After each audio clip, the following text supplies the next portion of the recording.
अस्सलाम वालेकुम। उम्मीद करते हैं आप सब खैरियत से होंगे। शौक दांदा की तरफ से हम आपकी खिदमत में हाज़िर हैं।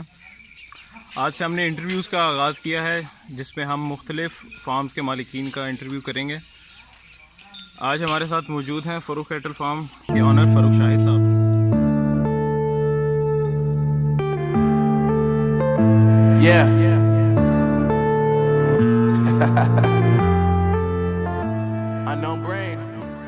अस्सलाम वालेकुम फ़रूख भाई, क्या हाल चाल है? खैरियत हैं? अल्लाह का शुक्र, ठीक ठाक। आप सुनाइए कैसे हैं? जी शुक्र अल्लाह का। अच्छा फ़रूख भाई, आपसे मेरा पहला सवाल ये है कि आपने स्टार्ट कहाँ से किया और कैसे किया? यार स्टार्ट मैंने काफ़ी पहले किया था, तकरीबन 2011-12 से मेरी स्टार्टिंग थी। तो सबसे पहले कुर्बानी के जानवर से स्टार्ट लिया था, तकरीबन महीना पहले ले आए थे। तो उसके बाद इंटरेस्ट शुरू से बचपन से काफ़ी शौक था। फिर पहला जानवर मैंने घर में ही पाला था। कोशिश की थी, पाला तो नहीं था सच मुझसे, लेकिन मैंने कोशिश की थी घर में रखने की। तो कुर्बानी की नीयत से था वो, लेकिन बस कुछ वजूहत इस तरह की बन गई कि वो जानवर मेरे से नहीं बच सका था, तो मर गया था। तो ये स्टार्ट मेरा यहाँ से था, लेकिन फिर भी शौक़ नहीं हुआ कम। अच्छा, आप बताइएगा फ़रूख भाई कि आपने कितने जानवरों से स्टार्ट किया था और कौन सी नस्ल से? यार प्रॉपर जो कैटल फार्मिंग मैंने स्टार्ट की थी, वो सबसे पहले वो सीजनल थी सिर्फ। और तकरीबन मैंने सबसे पहले साल जो बेचने की नीयत से लिया था, वो एक जानवर लिया था। और उसको मैंने अपने किसी के दोस्त था एक मेरा, उसके डेरे पे मैंने रखा था। तकरीबन वो मैंने लेके आया था, और छोटी तीसरे दिन, उस दिन बुध था और रवात मंडी लगी थी, तो उधर से लेके आया था मैं। तो वहाँ से स्टार्ट लिया था दोस्त के डेरे पे रखने। फिर एक साल, पहले साल एक ही था। उसके बाद दूसरे साल जो थे 4 रखे थे, वो भी उसी दोस्त के डेरे पे रखे थे। लेकिन वो भी उसमें मैंने जो दूसरे साल रखे थे, उसमें मैंने कुछ पाला नहीं था। मैं ईद से महीना पहले 15 दिन पहले ये फ़तेह जंग वाली साइड से लेके आया था। तो वो मैंने ला के इस्लामाबाद मंडी में बेचे थे। एक तो मेरा डेरे से ही बिक गया था, लेकिन उस टाइम तक सोशल मीडिया का मैंने यूज़ नहीं किया था। और मतलब इसी तरह एक बंदा घूमता फिरता आया था, उसको बेच दिया था। तो बाकी मैंने मंडी, इस्लामाबाद मंडी लेके गया था, उधर बेचे थे। प्रोफेशनली इस काम में मुझे आए हुए तकरीबन 4 साल हुए हैं, सॉरी 3 साल हुए। पहले साल मैंने 4 बैडे रखे थे, और अल्हम्दुलिल्लाह बड़े अच्छे, मतलब मेरे लिए प्रॉफिटेबल रहा था वो काम। मतलब जो मैंने पाले थे ख़ास तौर पे, उनमें मुझे काफ़ी बचत हुई थी। अच्छा, तो आपने एज अ शौक स्टार्ट किया था या as a business? As a शौक। ठीक हो गया। तो घर वालों की आपको सपोर्ट थी या नहीं थी? क्योंकि हमारे माशरे में समझा जाता है कि ये जो कैटल फार्मिंग या डेयरी फार्मिंग है, ये कोई एक जाहिल बंदा कर सकता है या पढ़ा लिखा इंसान ये नहीं कर सकता। यार घर वालों की सपोर्ट की जहाँ तक बात है, थी भी और नहीं भी थी। शुरू में जब मैं घर में कर रहा था तो इट वाज ओके, लेकिन वो कुर्बानी के जानवर की हद तक था शौक़। लेकिन साथ में मैं स्टडीज़ भी कर रहा था, तो मुझे किसी न किसी हद तक घर वालों की बातें सुनना ज़रूर पड़ती थी। ये क्या कर रहे हो जी, पढ़ाई पे तवज्जो दो। लेकिन अल्हम्दुलिल्लाह मैंने मैनेज किया चीज़ों को। तो उसके बाद उनकी जो इख्तलाफ था वो दूर हो गया, क्योंकि मैं स्टडीज़ में भी ठीक जा रहा था, तो अपना शौक़ भी मैं साथ साथ कर रहा था। जी ठीक हो गया, सही है। स्टार्ट में आपका एक्सपीरियंस कैसा रहा, या बीच में कोई ऐसी सिचुएशन आई जब आपको क्विट करने का आपको सोचना पड़ा? ठीक है। अच्छा, स्टार्ट में मेरी पोजीशन, पहला साल जो मैंने बेचने के लिए जानवर रखा था, उसके मुझे तकरीबन 70,000 रुपये प्रॉफिट ऑफ़र हुआ था। लेकिन मैं थोड़ी लालच में पड़ गया था। लालच में पड़ने के बाद मैं जो लोगों की बातों में आ गया था, ख़ास तौर पे जो बंदा रखा हुआ था, मतलब बंदा मेरा नहीं था, वो दोस्त के मुलाजिम था, उसके डेयरी का काम था। उसने मुझे थोड़ा सा ख़राब किया जी, नहीं बड़ा अच्छा बैठा है। बहरहाल लोगों की बातों में आके मैंने वो प्रॉफिट रिजेक्ट किया। मैं I was expecting much more. तो मतलब मुझे लोगों ने ख़राब किया था कि जी नहीं ऊपर के। बार मैं लालच कर गया था, लोगों ने क्या, मैं खुद लालच कर गया था। और उसके बाद मुझे वो जानवर ठीक ठाक लॉस पे बेचना पड़ा। तकरीबन ना करते हुए भी आप कह लें कि 40, 45, 50 हज़ार रुपये तक की मुझे उसमें लॉस हुआ था। ठीक है, तो पहला जानवर कुछ याद है कि कितने का लिया था और कितने का फिर सेल किया? 95,000 रुपये का भाई लिया था, आज से तकरीबन 5-6 साल पहले। और उसके बाद उसको मैंने 2 महीने रखा था अपने पास। तो खर्चा उसका पड़ गया। बहरहाल बेचा जी वो मैंने जानवर 1,23,000 रुपये का था, और मुझे उसकी 1,95,000 रुपये तक, सॉरी 1,85,000 रुपये तक मुझे उसका लगा था।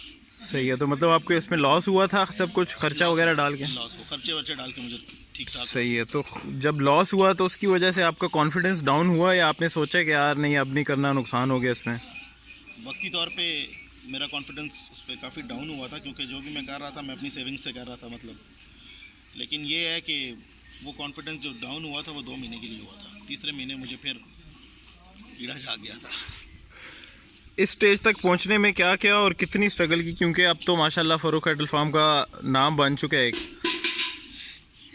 बहुत ज़्यादा ख्वारी काटी है। मैं एक्चुअली, चलो मैं आपको बताता हूँ कि मैं कोई इतनी स्ट्रॉन्ग फाइनेंशियली स्ट्रॉन्ग फैमिली से बिलोंग नहीं करता कि आए डायरेक्ट मंडी में टेंट लगाया, जानवर ख़रीदे और आ गए। तो मैंने बड़ी पी काटी है इस शौक़ के लिए, नुकसान उठाए हैं। अल्हम्दुलिल्लाह इसमें सबसे ज़्यादा जो मुझे सपोर्ट थी बाद में घर की तरफ से भी हो गई थी, क्योंकि मुझे एक चीज़ हो गई थी कि घर वालों ने, मतलब वाले साहब ने कहा था कि नुकसान की टेंशन लेनी, तो इसलिए मैं वहाँ से बड़ा क्लियर था, तो मुझे नुकसान की टेंशन नहीं थी। उसके अलावा मुझे जो टीम थी मेरी, जो मेरे दोस्त हैं अभी भी मेरे साथ हैं, बल्कि आपने देखे होंगे, आपसे मुलाकात भी है, सारे जो हैं उन्होंने मुझे बहुत सपोर्ट किया। मैं अकेला नहीं होता था, हालांकि उनका प्रॉफिट लॉस में उनका कोई लेना देना नहीं था, लेकिन वो अपनी दोस्ती के हकूक़ सर अंजाम दे रहे थे, उन्होंने मुझे अकेला नहीं छोड़ा। और मेन जो मेरे मतलब कामयाबी और यहाँ तक पहुँचने का राज है वो सारे वो मेरे दोस्त ही हैं, जिन्होंने मेरे साथ दिन रात दिया। पूरी रात हमने मंडी में गुजारी है खड़े होकर, टेंट से पहले की बात बता रहा हूँ। और पूरी रात खड़े होने के बाद अगले दिन जानवर किराया जेब से दे के घर भी लेके गए। और उस टाइम पे मुझे, मैं आपको एक मज़े की बात बताता हूँ, पहले साल जब इस्लामाबाद मंडी जानवर बेचने गया, जानवर मेरे पास बहुत अच्छे थे, मैंने तैयार किए थे वो 2 जानवर, मतलब 2-1 महीने रखे थे। मैं जितने भी ये वेल नोन कैटल फार्म्स वाले, इनके टेंट के बीच में एक जगह थी, उस टाइम पे इस्लामाबाद मंडी में टेंट ऊपर लगते थे, उसके बीच में मैं अपने जानवर लेके खड़ा हो गया था। नाम नहीं लूँगा, ना उनको पता है, क्योंकि मेरा गेटअप बड़ा चेंज हो गया, लेकिन मैं उनको जानता हूँ क्योंकि वो एक ब्रांड था उस टाइम भी। तो उनके मुलाजमों ने डंडे लेके आए थे जी हमें वहाँ से निकालने के लिए कि जी आप जाएँ, ये हम लोगों ने इतने पैसे दे के यहाँ बैठे हुए हैं। तो उस टाइम पे बड़ा हर्ट भी हुए थे, ये भी हुआ था, लेकिन वो सब ब्रांड थे। लेकिन उस दिन सोच लिया था कि इन टेंटों के बीच में अपना टेंट होगा, उनके कंपटीशन में उतरना। मैं नाम नहीं लूँगा किसी का भी, ना उनको पता है कि उन्होंने, क्योंकि इस साल हमारे सामने बड़े लोग आए, मतलब हम लोगों ने भी, वो अपने पॉइंट पे ठीक थे, लेकिन मुझे उनमें से एक बंदे की बात बहुत हर्ट कर गई थी, वो काफ़ी प्राउड ही बंदा है, नाम नहीं लूँगा मैं किसी का। ठीक है, तो इस फील्ड में आपके ख्याल में डिटर्मिनेशन और शौक़ का कितना अमल दखल है? यार इस फील्ड में टोटली शौक़ का ही अमल दखल है। अगर कोई बंदा ये सोच के आए ना कि जी मैं आऊँगा तो मैं कमा के निकल जाऊँगा, तो इट्स इम्पॉसिबल। आपका सब कुछ आपकी लक पे डिपेंड कर रहा होता है। मतलब इस फील्ड में शौक़ ही है, मतलब प्रॉफिटेबल ये काम है, लेकिन मैं ये समझता हूँ कि विदाउट समझ आप नहीं कर प्रॉफिट की तरफ आ सकते। क्योंकि पहले होता था गांव से जानवर सस्ता मिल गया, शहर में आके महंगा बेच दिया। अब गांव वाले शहर वालों से 4 हाथ आ गए हैं। मतलब आपकी मेन कोई भी बिज़नेस हो जाए ना, आपकी मेन जो चीज़ है वो है ख़रीदारी। आप अगर ख़रीदारी में मार खा गए तो आप उसमें से प्रॉफिट कहाँ से निकालेंगे। और जब आपका बायर और सेलर दोनों बहुत समझदार, हद से ज़्यादा हो जाएँ, तो फिर आप प्रॉफिट मार्जिन आपके लिए निकालना जो है सिर्फ लक के ऊपर बेस करता है, उसके अलावा नहीं आप निकाल सकते। तो मतलब आपके ख्याल में ये जो कैटल फार्मिंग है ये एक शौक़ की हद तक, ये बिज़नेस नहीं कह सकते इसको? यार शौक़ की हद तक तो है ही है, बिज़नेस भी है, लेकिन बिज़नेस बहुत बड़े पैमाने पे हो सकता है। उसमें आपके पास ये ऑप्शंस आ जाते हैं कि अगर आप तो खाली सेल परचेज़ के लिए एंड में लेके आ रहे हो तो आप कमा भी सकते हो। 60% चांसेस हैं कि आप लॉस की तरफ जाओगे, 40% चांसेस हैं आप कमा जाओगे। लेकिन सब बात यही है कि पहले सीखो, पहले आपको पता हो चीज़ का, और या आपके पास फिर इतनी इन्वेस्टमेंट हो कि आप 100 जानवर ले आए हैं, उसमें से ऑब्वियसली अगर आपको 40 नुकसान दे रहे हैं तो 60 फ़ायदा भी देंगे, तो फिर आप उसमें पैसे कमा लोगे। लेकिन अगर आप हैंड टू माउथ हो तो आपको बहुत सोच समझ के चलना पड़ेगा। सही है, तो चलें आपका ज़्यादा टाइम नहीं लूँगा। आखिरी सवाल आपसे ये है कि प्रॉफिट और लॉस की इसमें शौक़ में या बिज़नेस में क्या रेशो है? 50-50। प्रॉफिट भी हो सकता है, लॉस भी हो सकता है।